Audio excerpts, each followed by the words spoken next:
বলবি সোজাসুজি বল। রোজই তো শুনি বড় অভাব, টাকা নেই, সংসার চলছে না। এদিকে তো ঘরে ঘরে হরলিক্স খাওয়া হচ্ছে। মা একটু হরলিক্স দাও না, চেটে চেটে খাবো। দিচ্ছি বাবা।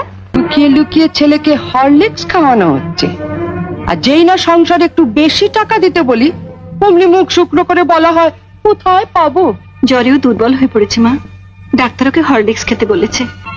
নে লতু, তুলে নে হরলিক্সটা। যার স্বামী যেমন রোজগার করবে তার ঘরে তেমনি খাওয়া দাওয়া হবে। দিদু দিদু আমাকে একটু হরলিক্স দাও না, চেটে খাবো। হরলিক্স খাবে? ওইখানে হরলিক্স পড়ে আছে, যা গিয়ে চেটে চেটে খা।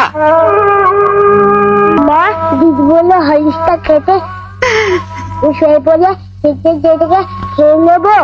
খালি খাওয়া খাওয়া আর খাওয়া, মরতে পারিস না, মরতে পারিস না।